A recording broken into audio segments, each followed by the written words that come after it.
Teman-teman yang dirahmati Allah Subhanahu wa taala, kisah Ibu Musa ini adalah salah satu contoh tentang orang gak bakalan kecewa kalau bersandar kepada Allah. Itu gak bakalan.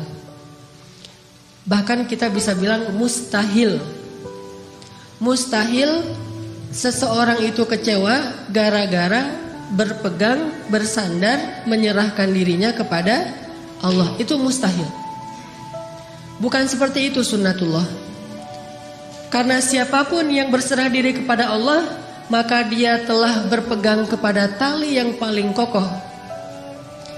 Wa man yuslim wajhahu ila Allah, wa man yuslim wajhahu ila Allah wa huwa muhsin faqad istamsaka bil urwatil wuthqa wa ila Allahi aqibatul umur. Siapa yang menyerahkan dirinya kepada Allah dan dia senantiasa berbuat baik, maka sesungguhnya dia telah berpegang kepada tali yang paling kokoh, dan kepada Allah segala urusan dikembalikan. Jadi gak ada orang yang kecewa kalau dia berpegang kepada Allah. Masalah apapun, masalah rezeki, masalah jodoh, terutama yang kedua. Kalau kita bergantung kepada Allah dalam urusan jodoh, maka insya Allah kita gak akan kecewa. Mak comblang yang paling baik itu adalah Allah. Kalau mak comblangnya ustadz, kadang-kadang ngecewain. Ustadz, ini CV saya. Oh ya, kriteria yang kamu cari seperti apa? Saya mah gak susah-susah ustadz, standar-standar aja. Ya standar yang gimana? Yang tingginya 180, yang kulitnya bening, sampai kalau minum kelihatan airnya ngalir gitu. Transparan. Kemudian yang hidungnya seperti pedang, yang matanya seperti bidadari. Tahu mata bidadari? Belum. Besar dan sayu, tapi nggak belok. Belok apa deh? Sudah pernah lihat? Ada di rumah saya. Oh iya. Nah ini kriterianya. Terus kata Ustadz, kalau yang kayak gitu Ustadz juga mau gitu ya. Akhirnya pas ketemu Ustadznya duluan yang ta'arufan. Ini kalau mak comblangnya manusia. Tapi kalau mak comblangnya Allah, jauh lebih meyakinkan dan gak bakalan kecewa. Dengan kriteria apapun, wa huwa ala kulli syai'in qadir. Dan kalau Allah menjanjikan yang baik akan ketemu dengan baik, pasti innahu la yukhliful mi'ad. Allah tidak pernah mengingkari janjinya. Masalah apapun kita harus mengandalkan Allah. Coba deh selalu ngandelin Allah. Bahasa gampangnya gini, udah tenang aja, ada Allah. Itu. Dan kalau kita sudah melibatkan Allah, la yudayya'akallahu idzan. Itu pasti Allah gak bakalan ngecewain kamu. Kalau udah ngandelin Allah, ini gimana nih? Udah tenang aja, ada Allah. Allah tidak akan mengecewakan. Salah satu kalimat udah tenang aja ada Allah adalah la tahzan, innallaha ma'ana. Kalau kita ada teman lagi galau gitu, terus kita bilang, la tahzan, innallaha ma'ana. Apaan tuh? Kan dia bingung. Mending kita terjemahin aja. Gak harus persis kalimat la tahzan innallaha ma'ana. Karena kalau kita baca hadis ada tambahan lagi tuh. Kata Nabi kepada Abu Bakar, ma dhannuka bisnain Allahu thalithuhuma. Ya Abu Bakar, kenapa kamu berpikir kita cuma berdua padahal Allah yang ketiga? Kalau dalam ayat la tahzan innallaha ma'ana. Kalau bahasa kita woles bro. Woles, tenang aja ada Allah. Santai bro, karena ada Allah. Itu bahasa Arabnya la tahzan innallaha ma'ana. Andalin Allah dalam masalah kita. Ada masalah apapun, serahin aja sama Allah. Bismillah, la haula wala quwata illa billah. Bahkan kadang-kadang hanya dengan berzikir la haula wala quwata illa billah, Allah kasih keajaiban yang luar biasa. Karena setelah seseorang bersandar kepada Allah, la yudayya'anallahu idzan. Pasti Allah enggak akan ngecewain.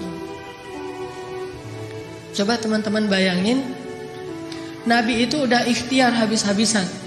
Ketika beliau mau hijrah ke Madinah, beliau tidak langsung menuju ke arah Madinah, tetapi malah menuju ke arah yang berlawanan dengan kota Madinah untuk menghindari pengejaran dari orang-orang kafir Quraisy.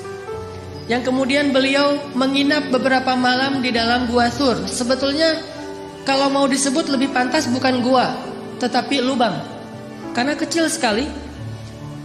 Dan kemudian beliau meminta tolong kepada keluarga Abu Bakar untuk membawakan makanan setiap hari, yang waktu itu dibawa oleh Asma bintu Abi Bakar yang sedang hamil 7 bulan. Naik turun gunung untuk bawa makanan kepada Rasulullah. Kemudian anak laki-laki Abu Bakar menghilangkan jejak dan mencari berita. Ikhtiar yang udah maksimal. Tapi qadarullah, ketahuan juga. Ada pembaca jejak yang tahu ternyata Muhammad bukan menuju ke arah kota Madinah, tetapi berlawanan. Sehingga mereka mengejar Rasulullah sampai di mulut gua. Di sini ada pelajaran, gimana pun hebatnya ikhtiar kita, selalu ada celah untuk bisa gagal. Walaupun tetap kita harus berikhtiar, tetapi tidak akan pernah sempurna dengan hanya ikhtiar logika kita. Akhirnya musuh berada tepat di mulut gua, yang kemudian kalau ada sebuah riwayat hadis, walaupun sebagian ulama mengatakan ini riwayat yang kurang kuat, bahwa ada laba-laba membuat sarang di mulut gua, sehingga orang-orang berpikir gak mungkin manusia masuk tanpa merusak sarang laba-laba. Ada lagi hadis yang mengatakan ada merpati yang membuat sarangnya juga di mulut gua. Gak mungkin orang masuk tanpa merusak sarang merpati, dan seterusnya.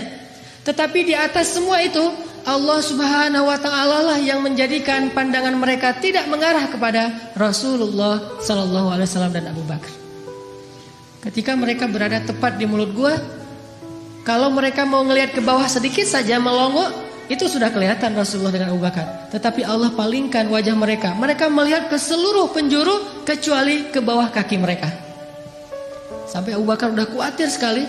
Kalau bahasa kita mungkin udah galau berat nih. Kemudian Abu Bakar mengatakan, ya Rasulullah, kalau mereka ngelihat ke bawah nih pasti kita ketahuan.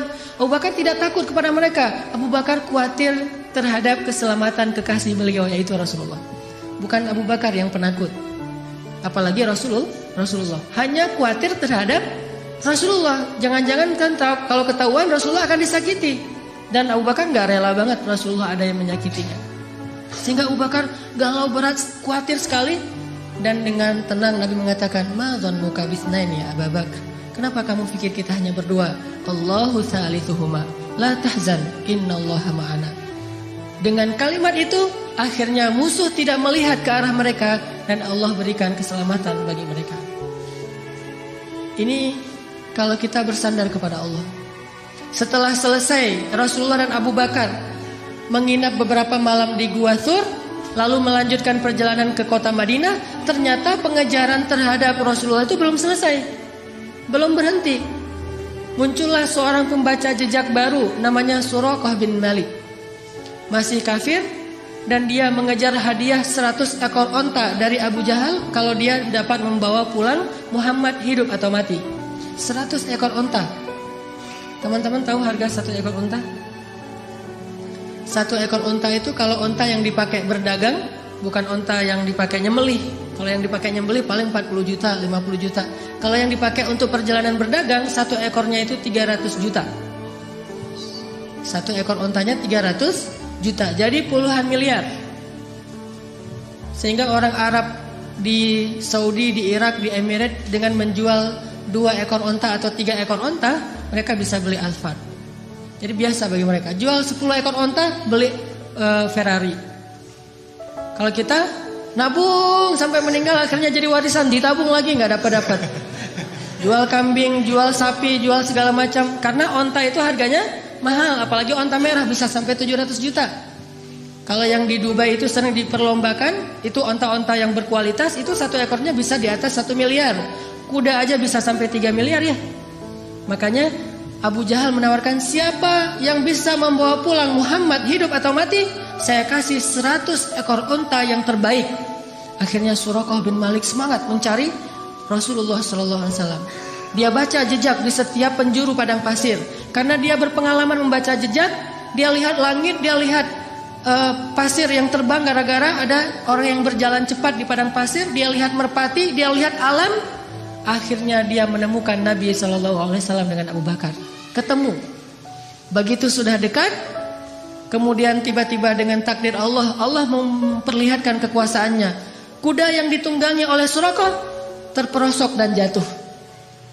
Kemudian Suraqah bangkit, naik lagi ke atas kudanya, dan kudanya tidak mau berjalan. Kuda itu seperti melawan sehingga Suraqah jatuh sampai 3 kali. Allah ala kulli syai'in qadir. Serahin sama Allah. Akhirnya Suraqah berjalan kaki, nggak menyerah. Kudanya nggak mau jalan, dia nggak pundung, dia nggak menyerah. Akhirnya dia jalan kaki. Dia kejar Rasulullah dengan berjalan kaki. Setelah mendekat kepada Rasulullah, tiba-tiba Rasulullah mengatakan, ya Suraqah, bagaimana pendapat kamu kalau kamu memakai pakaian khusus Raja Persia? Kata dia, pakaian Raja Persia? Ya, kata Rasulullah. Mau, kata Suraqah. Kata Rasulullah, kalau begitu halaulah orang-orang yang ingin mengejar kami. Kelak kamu akan memakai pakaian Persia, Raja Persia. Sehingga akhirnya Allah Subhanahu wa taala membolak-balikan hati manusia. Yang tadi marah kepada Rasulullah, benci kepada Rasulullah, ingin mengambil keuntungan dari menangkap Rasulullah, Allah balikkan hatinya tiba-tiba menjadi pendukung Rasulullah SAW. Walaupun belum beriman, tapi dia mendukung Rasulullah. Dia lupa dengan 100 ekor onta. Coba bayangkan secara logis, 100 ekor unta itu sudah jelas. Yang menawarkannya Abu Jahal, orang paling kaya di Mekah. Sedangkan pakaian Persia yang nawarinya seorang laki-laki yang bahkan dari kampung halamannya aja terusir. Dan bagaimana dia akan berikan jubahnya Raja Persia kecuali dengan cara menaklukkan negeri Persia. Dan bagaimana dia akan menaklukkan Persia sedangkan di rumahnya aja, di kampungnya aja dia dalam keadaan lemah dan terusir. Ini kan gak logis. Kok bisa Suraqah percaya sama Muhammad yang dalam keadaan terusir, memberi janji yang aneh, tapi dia meninggalkan janji-janji Abu Jahal 100 ekor unta yang paling realistis. Ini kebesaran Allah Subhanahu wa taala. Dan ini juga sebagai bukti Rasulullah itu benar-benar al-amin, as-sadiqul masduq, orang yang selalu dipercaya bahkan oleh musuhnya. Suraqah lebih percaya kepada Nabi walaupun Nabi terusir dengan janji yang aneh itu daripada kepada Abu Jahal yang realistis. Sehingga akhirnya Allah menyelamatkan Rasulullah dan Abu Bakar sampai di Madinah. Selang beberapa tahun setelah Nabi SAW wafat, pada masa kekhalifahan Umar bin Khattab, akhirnya Islam berhasil membebaskan Persia dan menaklukkan kerajaan-kerajaan yang zalim di sana. Lalu salah satu ghanimah harta yang dibawa dalam peperangan itu adalah jubahnya Raja Persia, dibawa ke Madinah. Ketika jubah Raja Persia sampai di Madinah, diserahkan kepada Umar. Umar teringat dengan janji Nabi, sehingga Umar bertanya, "Aina Suraqah?" Di mana Suraqah bin Malik? Ternyata Suraqah sudah masuk Islam. Kemudian dia datang, "Saya ya Amirul Mukminin, saya Suraqah, udah tua dia." Kata Umar, "Ya Suraqah, masih ingat dengan janji Rasulullah kepadamu?" Suraqah bingung, janji yang mana? Dia udah lupa dengan janji Nabi. Kemudian kata Umar, "Sesungguhnya dulu Nabi pernah berjanji akan memakaikan kepadamu pakaian Raja Persia." "Oh ya, saya masih ingat waktu itu Nabi berjanji demikian." Maka wahai Suraqah, pujilah Allah, sesungguhnya Allah telah mengabulkan janji-janji itu, dan inilah pakaian Raja Persia. Pakailah.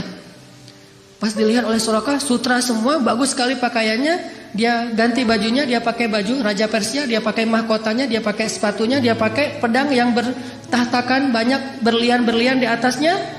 Sehingga Suraqah tiba-tiba seolah-olah menjadi Raja Persia. Dia muter-muter keliling kota Madinah. "Oh, saya Raja Persia, saya Raja Persia." Sehingga semua orang tertawa terhadap Suraqah dan mereka bersyukur kepada Allah Subhanahu wa taala yang telah menepati janjinya melalui lisan Nabi sallallahu alaihi wasallam. Alhamdulillah Muhammad Sallallahu alaihi wasallam. Libatkan Allah dalam urusan kita, gak bakalan kecewa. Pakai Allah, andalkan Allah, berserahlah kepada Allah dalam urusan kita, sepele apapun. Bukankah Nabi mengatakan, mintalah kepada Allah walaupun cuma garam? Masak, aduh garam habis, Allah garam, gitu. Saya dulu ketika sempat dulu ikut jamaah tablik ketika saya masih SMA, ada satu hal yang saya belajar dari jamaah tablik waktu itu tentang nggak boleh minta sama manusia. Jadi kita kalau jamaah tablik itu makan kan di talam gitu ya, makan bareng-bareng rame-rame gitu, satu talam ada 5 orang.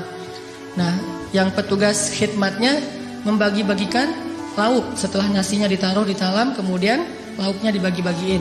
Ada ikan, ada sayur segala macam.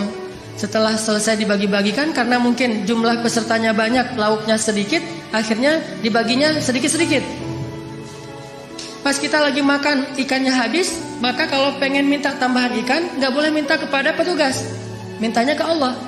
Jadi itu SOP di jamaah tablik yang dulu saya pernah ngalamin.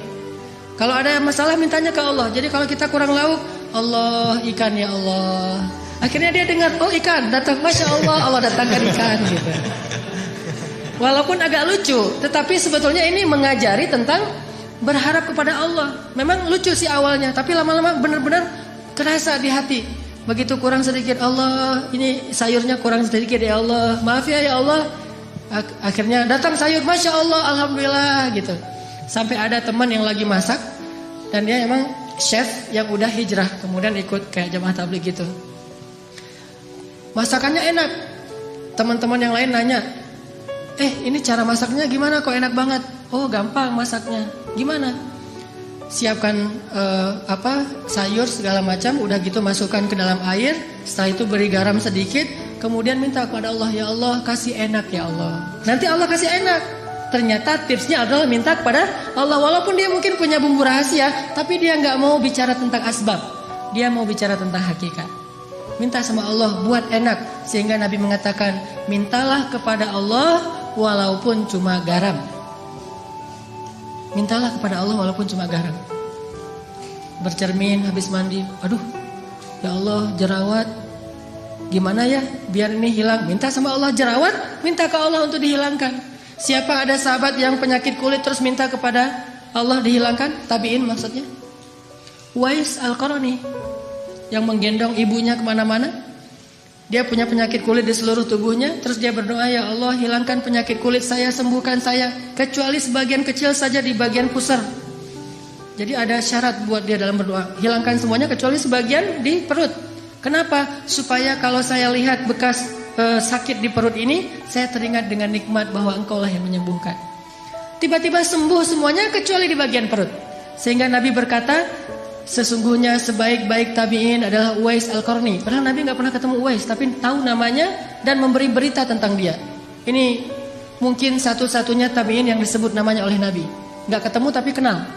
Mukjizat. Sebaik khairut tabi'in Uwais Al-Qarni. Sebaik-baik tabi'in Uwais Al-Qarni. Kalau kalian sempat temuilah dia, ciri-cirinya dia punya bekas penyakit kulit di perutnya. Dia orang yang tidak dikenal di negerinya. Dan mintalah doa dari dia, sesungguhnya doa Uwais tidak ditolak oleh Allah Subhanahu wa taala. Jadi masalah sepele apapun minta sama Allah. Makanya dalam Islam kita mengenal doa sehari-hari. Mau keluar, bismillahirrahmanirrahim, Allah, la haula wala quwata illa billah. Tambah dengan doa syafaat.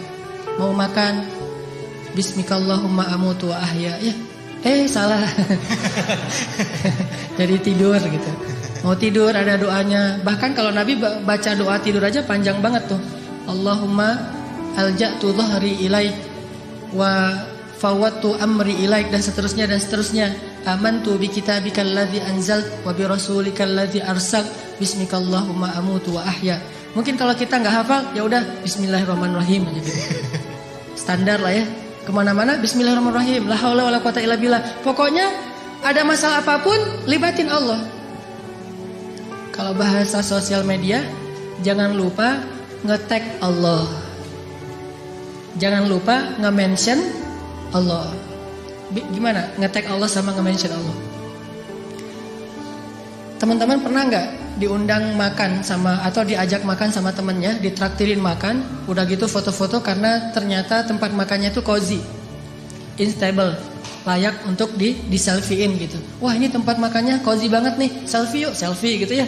Udah selesai selfie, udah gitu kita posting. Selfie-nya sama siapa? Bareng dengan teman yang nraktirin kita. Setelah selesai selfie kita posting. Etis nggak kalau kita posting tapi kita nggak nge-tag orang yang mentraktir kita? Nggak etis ya?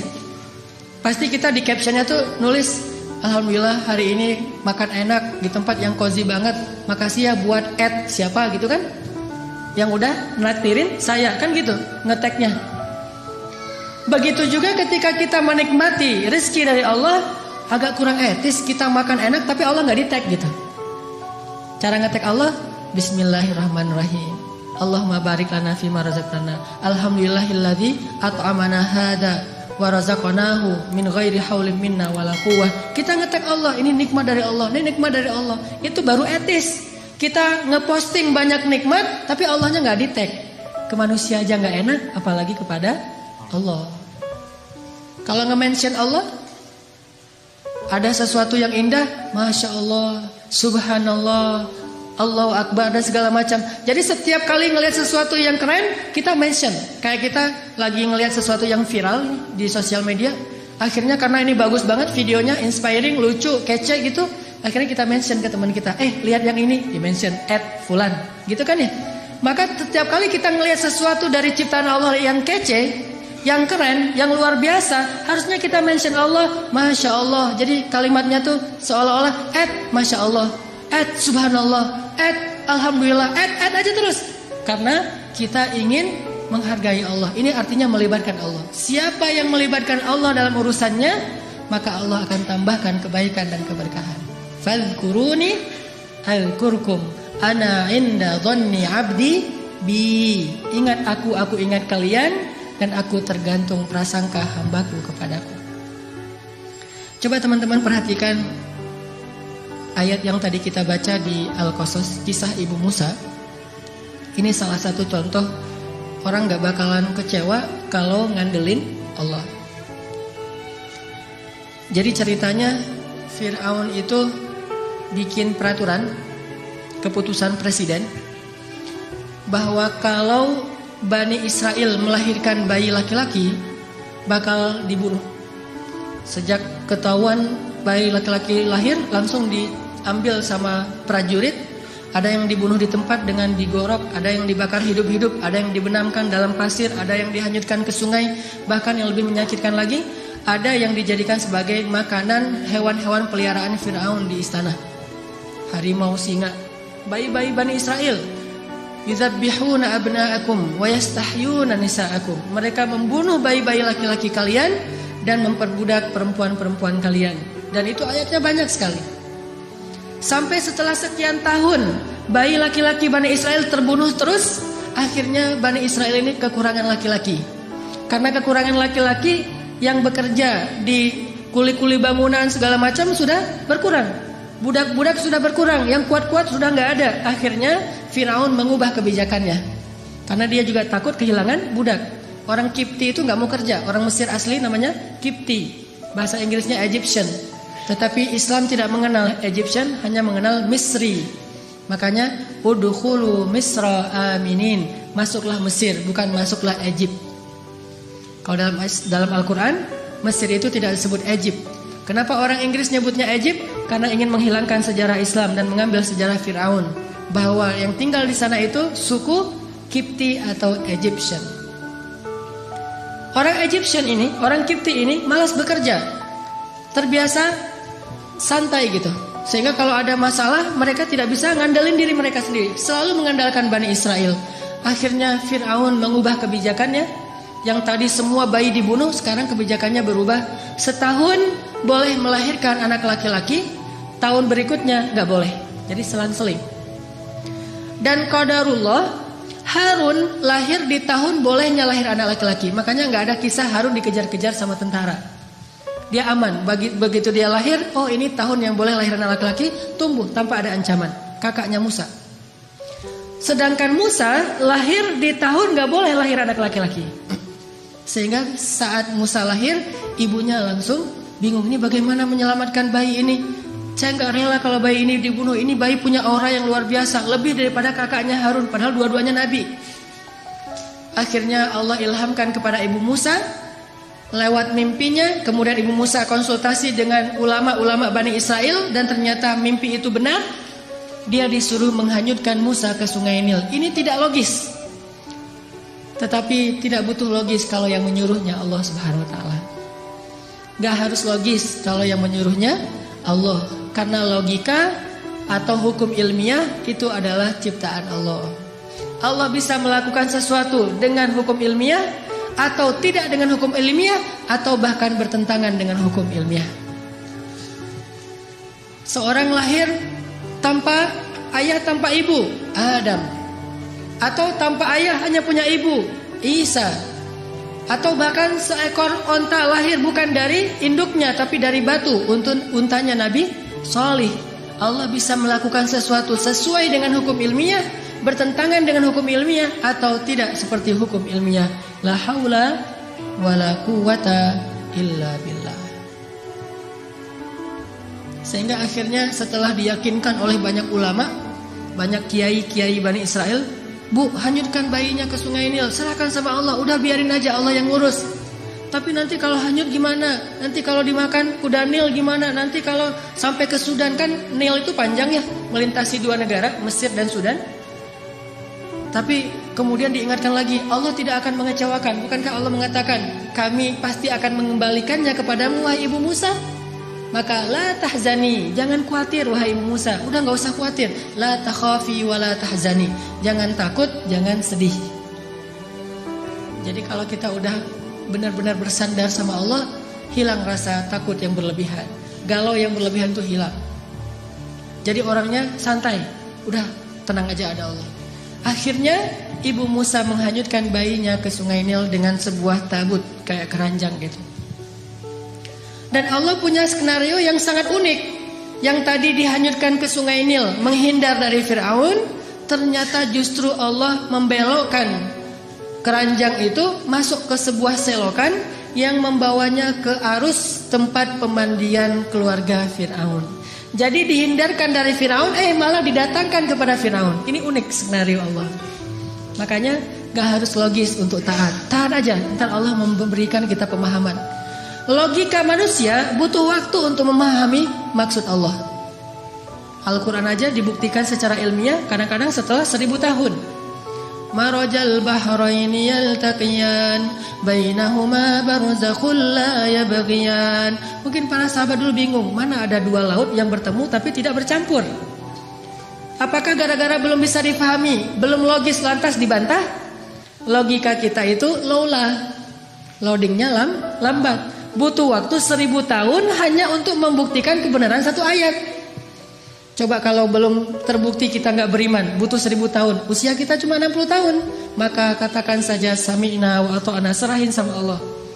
Allahu a'lam, wallahu ya'lamu wa antum la ta'lamun. Allah tahu, kalian gak tahu. Malah masuk ke dalam selokan yang membawa Musa kepada keluarga Firaun. Ditemukan sama dayang-dayang. Pas dibuka kotaknya ternyata ada bayi yang sehat, yang luar biasa auranya.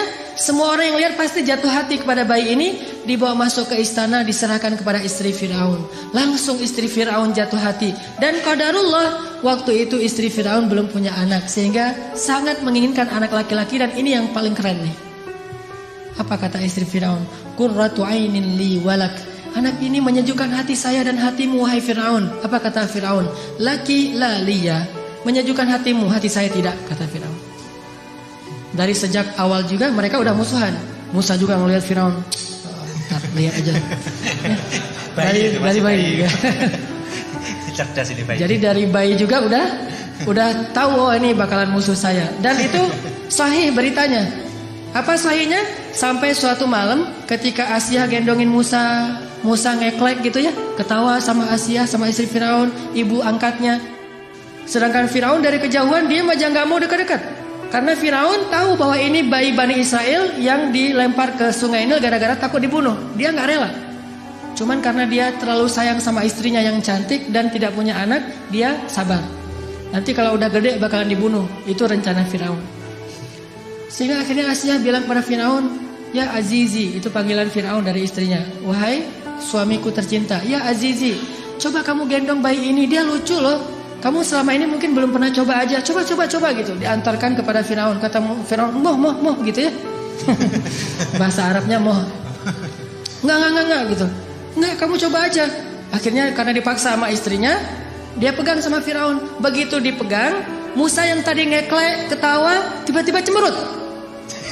Tadi ini orang wajah Firaun gitu kan, musuh saya. Langsung berubah wajahnya Musa, sehingga Firaun nanya pada Asia, ya Asia ini kenapa dia tiba-tiba kok cemberut sama saya? Kata Asia, mungkin kalian belum terlalu dekat. Coba kamu dekat lagi, kan ini baru pertama digendong. Oh gitu, didekapin. Pas udah didekapin agak dekat ke wajahnya Firaun, Musa mengambil janggut Firaun, ditarik sampai copot janggutnya tercabut janggutnya Firaun. Orang zaman dulu raja-raja kan janggut Firaun tuh panjang yang terbentuk gitu kan ya, yang kayak kotak gitu. Itu ditarik sama Musa, banyak dari janggut-janggut Firaun itu sampai tercabut, rontok dan mengeluarkan darah, sehingga Musa dilempar oleh Firaun karena Firaun marah pada Musa. Dari kecil juga mereka udah musuhan. Dan Musa itu dari kecil juga lebih daripada Hercules, udah punya kekuatan. Nabi paling kuat tuh Musa. Pas dilempar, akhirnya Asia sedih mengambil bayinya, didekap, Musa nangis seperti bayi biasanya. Firaun mengatakan, besok akan saya bunuh nih bayi. Ternyata dia benar nih, seperti dalam mimpi saya. Anak ini yang sepertinya akan mengganggu kekuasaan saya. Besok harus saya bunuh. Kata Asia, jangan, dia kekasih saya, jangan segala macam. Sekarang Firaun sudah murka. Akhirnya diumumkanlah ke seantero Mesir bahwa besok dia akan membakar hidup-hidup seorang bayi Bani Israel di depan orang banyak sebagai pelajaran. Terkumpullah orang di lapangan besar di depan istana. Pada subuh hari itu Allah memberi ilham kepada Asia sebuah ide. Begini cara Allah menolong hambanya. Ketika mau dibunuh oleh Firaun, Asia bilang gini, wahai Azizi, saya ingin sebelum engkau menyakiti anak ini, kita buktikan dulu kejadian semalam itu murni karena memang dia sadar atau karena dia gak ngerti, anak kecil. Kalau dia nggak ngerti, maafkanlah dia, namanya juga anak kecil. Tapi kalau dia sadar karena emang dia seperti mimpimu, maka silahkan kamu bunuh. Gimana cara ngebuktiinnya? Kata Asia, letakkan bayi ini di tengah, terus di sebelahnya ada bara api, sebelah lagi ada roti dan madu. Bayi ini sudah bisa merangkak. Kalau dia menuju kepada bara api dan memakan bara api itu, berarti dia bayi yang nggak tahu apa-apa. Maafkanlah dia. Tapi kalau dia menuju ke madu dan roti, berarti dia bayi yang sudah mengerti. Silahkan kamu bunuh dia. Ini mengambil resiko. Dan ini hanya satu-satunya cara terakhir untuk menyelamatkan Musa. Karena dipikir oleh Firaun logis juga, ya sudah, kita coba. Taruh Musa di tengah, bara api di sebelahnya, kemudian roti di sebelahnya. Musa bangkit dari duduknya, tiba-tiba menuju kepada bara api, diambil dengan tangannya, dimakan oleh Musa. Lalu dia menangis. Sejak saat itu cacatlah lidah Musa. Baru sembuh pas nanti mau berdakwah dan berdoa, Rabbi syrah li sadri wa yassir li amri wahlul 'uqdatam min lisani. Ya Allah, sembuhkanlah kekeluhan di lidah saya. Itu keluh gara-gara waktu bayi makan bara api. Tapi gara-gara makan bara api, akhirnya Firaun sadar nih bayi emang gak ngerti apa-apa. Salah dia menarik janggut saya itu karena emang dia gak ngerti. Akhirnya dibebaskan dan Musa bisa tinggal dan selamat. Begitu cara Allah menyelamatkan. Kita balik lagi ke adegan tadi. Ditemukan oleh Asia. Hari pertama ditemukan, Musa nangis di istana karena haus. Udah dari sejak tadi belum minum ASI. Karena haus, akhirnya istana membuat semacam audisi menyusui. Jadi kalau di kita ada audisi Got Talent dalam segala macam, ini Got Talent menyusui. Hadiahnya berkeping-keping uang emas. Siapa yang bisa menyusui bayi istana akan diberikan harta yang sangat banyak. Sehingga banyak ibu-ibu yang ikut audisi, pengen mendapatkan golden ticket.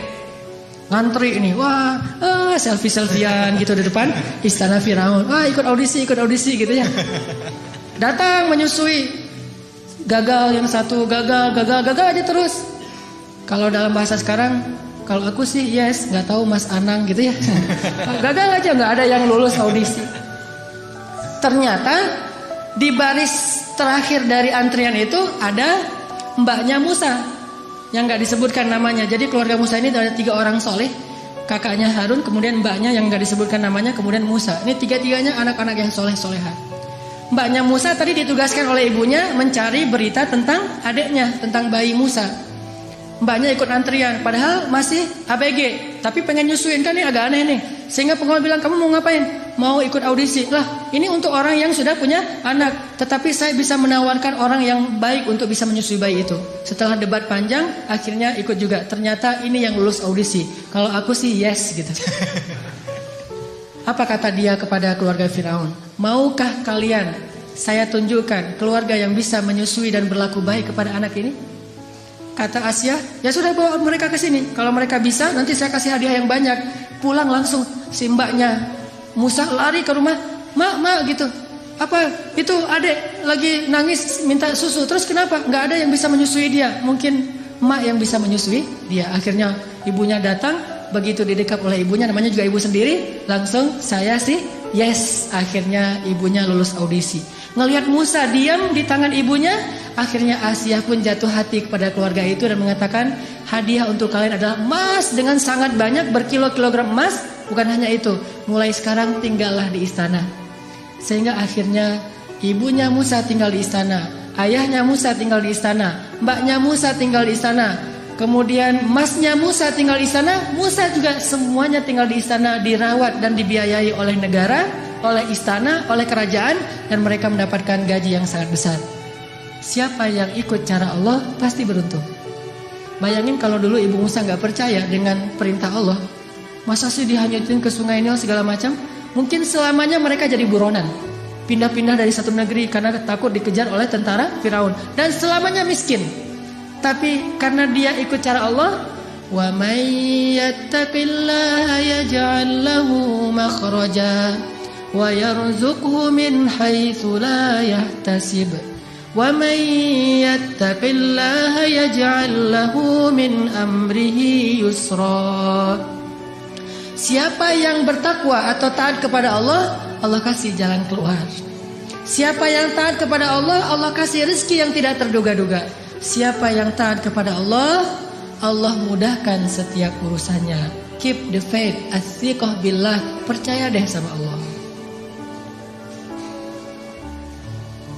Nggak ada modal Ustadz, pengen nikah, ada Allah. Sehingga pas datang ngelamar, ada apa dek? Ini pak, saya mau melamar putri bapak. Emang adik punya modal apa? Allah. Wah itu berat tuh. Nolaknya juga berat. Waduh ini pakai bau-bau Allah lagi gitu kan ya. Ya sih Allah, cuman yang kelihatan apa kan? Allah gak kelihatan gitu ya. Ya walaupun gak kelihatan, Allah lebih pasti pak. Wa huwa ala kulli syai'in qadir. Bapak hafal surat Al-Muluk jadi ceramah gitu. Jadi oh ternyata ada ini ustadz ya. Ya udah deh kalau ustadz gitu. Hafal Al-Quran, hafal surat apa? Al-Fatihah, Al-Ikhlas gitu. Oh ya udah itu aja maharnya. Lulus kan? Gara-gara mengandalkan Allah. Kalau perlu hafal beberapa ayat jitu masalah itu. Kalau mereka fuqara asa ayyughniyahumullah. Pak, Allah berfirman. Langsung datang-datang Allah berfirman. Belum mutarain benar ini. Assalamualaikum, waalaikumsalam. Monggo, silakan duduk. Ada apa? Apa yang bisa saya bantu? Ini Pak, saya hanya ingin sharing ayat. Awalnya langsung pakai ayat. Allah berfirman, kalau mereka fakir, Allah yang akan memberikan mereka kecukupan. Oh iya benar saya tahu ayat itu. Terus Rasulullah bersabda, kalau datang seorang laki-laki yang baik akhlaknya melamar putri kalian, jangan ditolak. Wah, udah pakai Allah, pakai Rasul, susah ini. Pengalaman.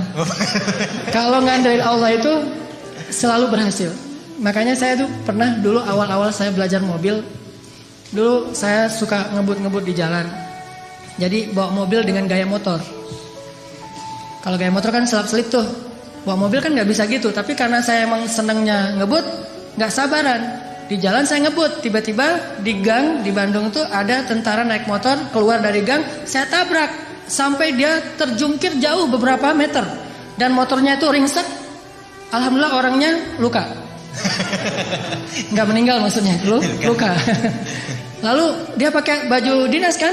Alhamdulillah saya juga pakai baju dinas Ustadz. Pakai jubah, pakai sorban saya mah dulu. Setelah saya konsen dakwah di anak muda, di anak geng motor, baru saya mencocokkan penampilan saya dengan dunia anak muda. Dulu jubahan, sorbanan, baju dinas. Dia juga baju dinas, jadi sesama lagi dinas nih.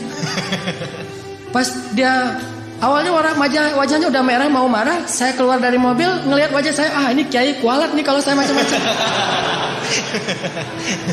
Akhirnya dia terpaksa kalem aja. Aduh maaf saya nggak sengaja ngelihat tiba-tiba keluar dari gang.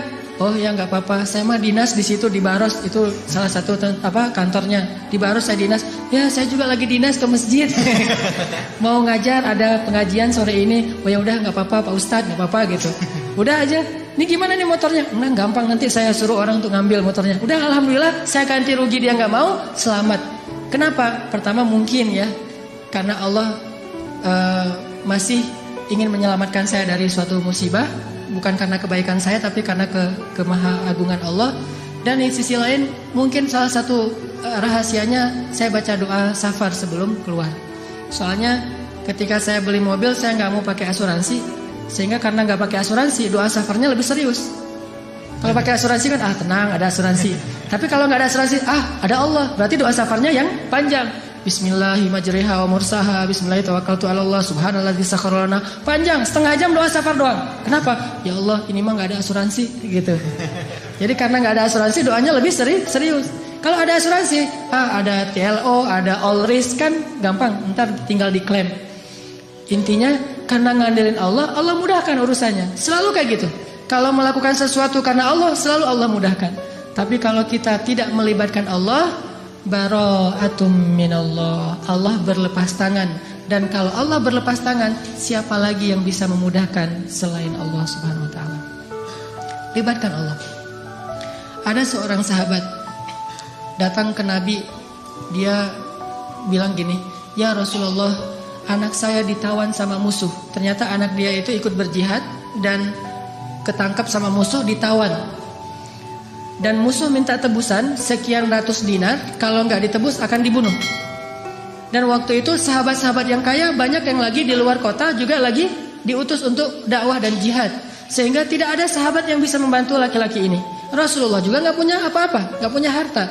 Dia datang kepada Rasulullah, ya Rasulullah, anak saya ditawan, minta sekian ratus dinar, kalau saya nggak menebus nanti anak saya akan dibunuh. Gimana ini ya Rasulullah? Dia hanya memberi waktu saya 1 hari sampai besok.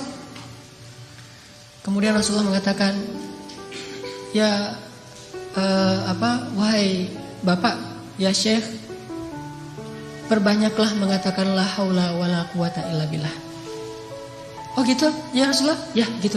Akhirnya dia pulang, nggak ngomong ya sih la haula wala quwata illa billah, tapi yang lain nggak ngomong kayak gitu. Udah aja kalau Allah bilang la haula wala quwata illa billah, hasbunallah wa ni'mal wakil, cukup Allah. Jangan bilang cukup Allah lalu ada kalimat tapi. Hasbunallah sih, cuman. Nah ini enggak hasbunallah, karena hasbuna itu tidak ada cuman. Oh gitu ya Rasulullah, gitu. Udah dia pulang, la haula wala quwata illa billah, la haula wala quwata illa billah. Sampai di rumah istri nanya, "Pak, gimana tadi sama Rasulullah? Udah dapat belum pinjaman untuk menebus anak kita?" "Udah dapat, Mah. Ini luar biasa." "Apa?" "La haula wala quwata illa billah." "Oh gitu, la haula wala quwata illa billah." Berdua tuh, suami istri soleh-soleha, sama-sama asyqah billah, sangat keep the faith. Enggak mengatakan, iya emang zikir, cuman uang konkretnya mana? Nggak nanya-nanya kayak gitu. Udah aja, oh la haula, ya udah la haula wala quwata illa billah. Sepanjang malam mereka berzikir la haula wala quwata illa billah. Tiba-tiba waktu subuh ada yang ngetok pintu rumah, tok tok tok, assalamualaikum. Terdengar suara anak laki-lakinya, pas dibuka benar anak laki-lakinya pulang dalam keadaan selamat. Dan ternyata di luar suaranya berisik, banyak suara kambing. Pas lihat itu apa itu? Kambing, lebih dari 100 ekor. Kemudian ayahnya bertanya, apa yang terjadi? Bagaimana kamu selamat dan membawa banyak kambing? Kata laki-laki ini, semalam tiba-tiba ada seorang laki-laki yang berbaju putih, orangnya ganteng sekali, wajahnya bercahaya, datang melepaskan ikatan saya. Dan tiba-tiba waktu itu semua prajurit yang mengawal saya, yang menjaga saya itu tertidur pulas, sama sekali tidak terbangun. Sehingga saya bisa dilepaskan dan bahkan bukan hanya bisa menyelamatkan diri tapi malah bisa mengambil ghanimah, membawa lebih dari 100 ekor kambing. Bayangin, kambing satu ekornya aja udah berisik ya. Gimana 100 ekor? Berisik gak sih? Berisik banget kan ya? 100 ekor kambing yang berisik yang lagi dibawa sama anak muda ini tidak membangunkan prajurit penjaga yang lagi tidur. Ini qadarullah. Sehingga akhirnya dia selamat dan bahkan dapat ghanimah lebih dari 100 ekor kambing dari la haula wala quwata illa billah. Bukan berarti nggak ikhtiar. Kalau ikhtiar kita udah mentok, udah maksimal, jangan menyerah, jangan berhenti, karena selalu ada harapan di sisi Allah Subhanahu Wa Taala. Tidak pernah selesai kalau kita berserah diri kepada Allah. Selalu ada harapan. Ada lagi kisah di zaman Nabi Musa. Suatu hari Nabi Musa nanya kepada Allah. Kan Nabi Musa ini julukannya, panggilannya Kalimullah, orang yang bisa ngomong langsung kepada Allah. Jadi kalau ada butuh apa-apa Nabi Musa mah tinggal miss call Allah. Ya Allah, langsung Allah ngangkat. Ada apa Musa gitu. Kayak kita telepon gitu ya. Nggak bisa ngelihat langsung tapi bisa telepon langsung. Begitu Nabi Musa calling, langsung Allah, ada apa Musa? Gini ya Allah, saya pengen nanya. Jadi Musa sering ngobrol sama Allah. Nanya apa? Saya pengen tahu di antara umat saya itu siapa yang paling rendah kedudukannya di matamu? Yang paling levelnya paling rendah. Kata Allah, itu tuh laki-laki seorang kakek yang buta, yang dia itu masbuknya istiqomah banget dalam sholat. Paling istiqomah dalam masbuk. Gak pernah dia sholatnya tepat waktu, pasti masbuk. Ini orang yang paling istiqomah di zamanmu, Musa. Istiqomah dalam kemasbukan. Asal ada sholat, dia pasti paling belakang, datangnya menjelang salam. Jadi kalau ada yang taruh sendal paling belakang itu pasti dia. Kalau ada salam yang kemudian nanti berdiri lagi pasti dia. Orang yang selalu masbuk, orang tua buta. Oh, itu orang yang paling rendah. Nabi Musa nyari mana? Oh, si kakek itu yang paling rendah nilainya di mata Allah. Setiap hari dilihat dia masbuk sampai suatu hari ketika selesai sholat orang itu udah nggak ada. Nabi Musa telepon Allah. Allah, Musa ada apa? Itu si kakek kemana? Kok nggak datang? Kata Allah, dia sudah meninggal dan sekarang ada di dalam surga. Nabi Musa heran, ya Allah, gimana ceritanya tuh? Kakek yang nilainya paling rendah, yang nggak ada apa-apanya, yang masbuk sejati, tiba-tiba masuk surga sejak dia meninggal. Apa yang terjadi ya Allah? Allah bilang, ya Musa, suatu hari ketika kakek ini keluar dari masjid, dari tempat ibadah, dia jalan kemudian kesesat gara-gara dia buta, sampai di sebuah tanah yang lapang. Dia menemui seorang laki-laki, kemudian dia bertanya, saya ada di mana sekarang? Laki-laki itu mengatakan, ini kamu sedang berada di tanah lapang, di sebuah lapangan, di sebuah alun-alun. Kemudian kakek ini mengatakan, tidak, sesungguhnya rahmat Allah lebih luas daripada segalanya. Kamu berada di tanah yang luas? Kata dia, tidak, rahmat Allah yang lebih luas. Hanya karena itu, kemudian Allah mengatakan, wahai Musa, sesungguhnya rahmatku mendahului kemarahanku. Sehingga dia masuk surga hanya dengan kalimat, sesungguhnya rahmat Allah lebih luas. Makanya kalau kita nge-tag Allah, nge-mention Allah, libatkan Allah dalam urusan kita, selalu beruntung. Bayangin sekedar mengatakan subhanallahi wa bihamdi subhanallahil azim, langsung Allah sediakan pohon-pohon kurma yang sangat banyak di dalam surga. Begitu kita baca la haula wala quwata illa billah, Allah sediakan kunuz, harta yang ditaruh di dalam sebuah box yang sangat besar, disimpan di bawah arasy Allah Subhanahu wa taala. Mudah sekali. Karena kalau kita melibatkan Allah, yuridullahu bikumul yusra wala yuridu bikumul usr. Salah kalau orang bilang, aduh gak usah bawa-bawa Allah lah, jadi susah. Enggak. Justru kalau kita bawa-bawa Allah jadi mudah. Karena Allah itu pada dasarnya pengen memudahkan kita, enggak pengen nyusahin kita. Yuridullahu bikumul yusra wala yuridu bikumul usr. La yukallifullahu nafsan illa wus'aha. Sampai ketika turun ayat ittaqullaha haqqa tuqatih, bertakwalah kepada Allah sebenar-benar takwa. Para sahabat kemudian ngeluh, ya Rasulullah kami gak sanggup kalau sebenar-benar takwa. Terus gimana? turun lagi ayat di surat At-Taghabun, fattaqullaha mastata'tum. Kalau nggak bisa sebenar-benar takwa, ya udah bertakwa semampu kalian aja. Coba lihat, Allah memudahkan urusan hambanya, sehingga kalau kita melibatkan Allah, maka insya Allah Allah akan memudahkan urusan kita. Kisah lagi, mungkin ada 2 atau 3 kisah lagi, bukti bahwa kalau kita melibatkan Allah itu mudah. Ada seorang nenek di zaman Nabi Musa, sudah menikah sekian puluh tahun belum dikaruniai anak. Datang kepada Nabi Musa, ya Nabi Allah, ada apa nek? Saya mau minta tolong. Ya, saya itu udah nikah sekian tahun tapi belum dikaruniai anak. Sedangkan engkau bisa bicara langsung dengan Allah. Boleh nggak saya minta tolong? Minta dong ke Allah, ya Allah beri saya 1 orang anak saja. Oh baik nek, nggih gitu kata Nabi Musa. Telepon, ya Allah. Allah bilang, ada apa Musa? Ini nih, ada nenek-nenek minta diberikan anak 1 orang aja katanya, karena dia tidak punya keturunan. Apa kata Allah? Ya Musa, bilang kepada nenek itu bahwa takdirnya dia tidak akan punya anak. Itu sudah takdir. Kemudian Nabi Musa bilang, nek sabar ya. Kata Allah, oh ya udah ada jawaban dari Allah, udah ada. Gimana jawabannya? Takdir nenek mah gak akan punya anak. Oh gitu. Ya sudah, assalamualaikum, waalaikumsalam, pulang. Sepanjang jalan sampai di rumah dia mengatakan, ya Rahim, ya Rahim. Memang takdir saya tidak akan punya anak, tetapi engkau maha Rahim, beri saya anak ya Rahim. Jadi dia ngeyel gitu. Terus saja minta sama Allah dengan bahasa yang lembut, ya Rahim, ya Rahim. Besok datang lagi ketemu Nabi Musa, assalamualaikum, waalaikumsalam. Nenek yang kemarin, ada apa nek gitu. Sama Nabi Musa masih yang kemarin gitu. Apaan? Minta dong ke Allah lagi supaya dikasih anak. Lah kan udah kemarin katanya takdirnya gak akan punya anak. Ya siapa tahu sekarang berubah. Ini nenek nih, sikoh billah, yakin banget sama Allah. Karena gak mau ngecewain, walaupun Nabi Musa juga udah tahu takdirnya kayak gitu. Ya udah, Nabi Musa telepon lagi, ya Allah ini si nenek yang kemarin. Oh ya Musa, jawab aja kayak kemarin. Bahwa dia gak akan punya anak. Nek, saya bilang juga apa? Takdirnya nenek gak akan punya anak. Udah bersabar aja. Oh gitu ya. Ya udah, assalamualaikum, waalaikumsalam. Ya Rahim, ya Rahim. Terus aja gitu. Datang lagi.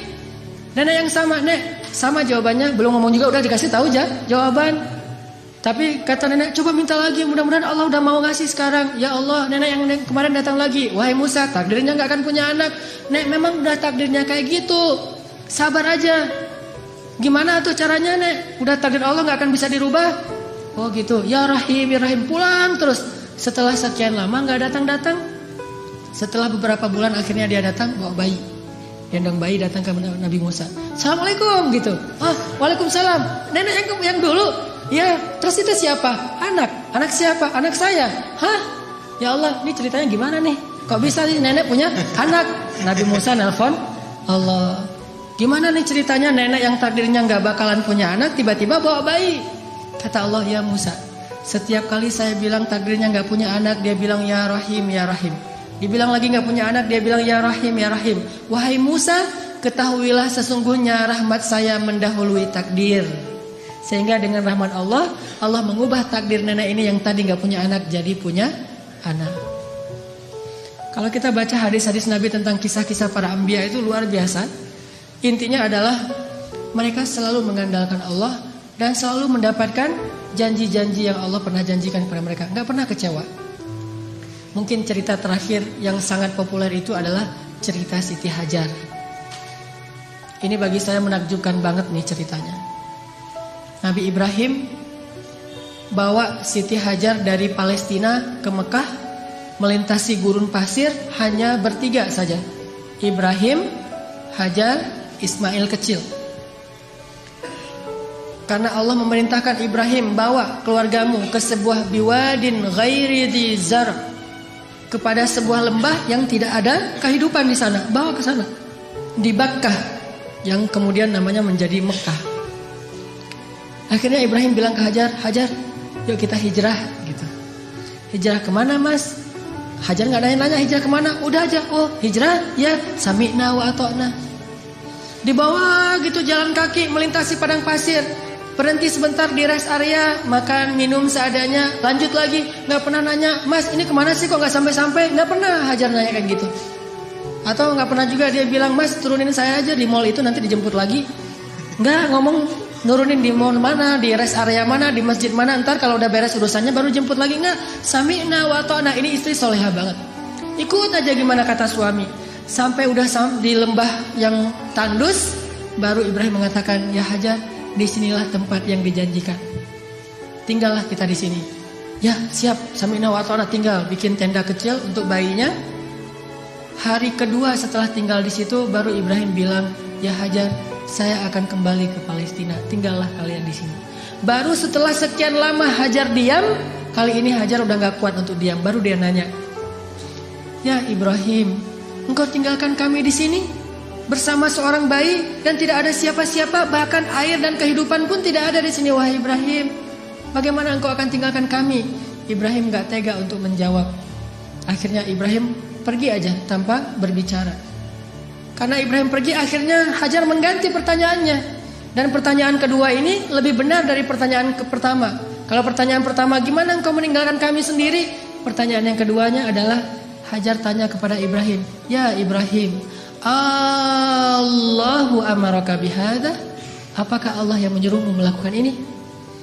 Ibrahim mengangguk, ya ini perintah Allah. Apa kata-kata Hajar? La yudayyi'anallahu idzan. Kalau begitu pergilah wahai suamiku, Allah tidak akan mengecewakan kami. Ini namanya keep the faith. Kalau udah libatin Allah, berubah semuanya. Kalau tadi khawatir, galau, sedih, takut, tapi begitu nanya Allahu amaraka bihada, yang menyuruh kamu melakukan ini wahai Ibrahim? Ya kata Ibrahim, la yudayyi'anallahu idzan. Kalau gitu pergilah wahai suamiku, Allah tidak akan mengecewakan kami. Jadi kalau ada suami pergi tiba-tiba, kemana mas? Itu pertanyaannya salah, nggak usah dijawab. Tapi kalau nanyanya, mas ini Allah yang nyuruh, ya oh pergi aja. Nggak apa-apa juga sebulan, setahun, Allah tidak akan mengecewakan kami. Kemana ternyata? Ikut taklim, ikut mungkin ada itikaf di mana. Kalau Allah yang nyuruh, maka istri akan tenang. Tapi kalau bukan Allah yang nyuruh, ini kenapa mas kok pergi, Allah yang nyuruh? Bukan tuntutan sosial media. Ada yang lagi harus saya selesaikan, ada yang jadi selebgram, saya pengen deketin. Nah, ini baru namanya perlu khawatir. Tapi kalau Allah yang nyuruh, insya Allah aman. Pergilah wahai Ibrahim, Allah gak akan ngecewain kami. Ibrahim pergi, kemudian kita tahu adegannya. Ternyata kehabisan air, Ismail nangis-nangis, Hajar lari antara Safa dan Marwah. Allah gak mengecewakan mereka dan memberikan air yang tidak pernah berhenti mengalir sampai hari ini. Dan itu air mukjizat banget loh. Gimana mukjizat? Kalau lagi banyak jamaah haji atau umroh di Mekah, air itu tidak akan kekurangan. Setiap hari orang minum air Zam-Zam. Kalau saya lagi umroh tuh selain minum, bahkan setiap hari dibawa dalam botol aqua. Kita kalau pergi ke masjid tuh bawa botol aqua kan ya. Terus ngisi air Zam-Zam. Di dalam hotel kita gak pernah minum air aqua dari hotel, selalu minum Zam-Zam yang dibawa dari masjid. Bayangin, dalam sehari 5 kali orang membawa air Zam-Zam setiap waktu sholat. Dan jumlah jamaahnya itu bisa sampai 3 juta kalau musim haji. Lalu ketika mereka pulang, mereka membawa minimal 5 liter air Zam-Zam di seluruh dunia. Sebanyak 3 juta orang. Air Zam-Zam tidak mengering, keluar sebanyak-banyak yang dibutuhkan. Tapi begitu haji selesai, umrah belum dibuka, Mekah sepi. Tidak ada yang umrah kecuali orang lokal saja. Paling-paling ratusan orang, tidak sampai 1000 orang. Tapi walaupun yang datangnya sedikit, yang minumnya sedikit, air Zam-Zam tidak membanjiri kota Mekah. Ini namanya berkah. Kalau butuh banyak keluar banyak, kalau butuh sedikit keluar sedikit. Bukan pas butuh banyak airnya putus, atau pas butuh sedikit airnya jadi banjir. Soalnya biasanya keluarnya banyak. Enggak kayak gitu Zam-Zam, sangat berkah. Dan itu gara-gara kata Hajar, la yudayyi'anallahu idzan. Allah enggak bakalan ngecewain kami.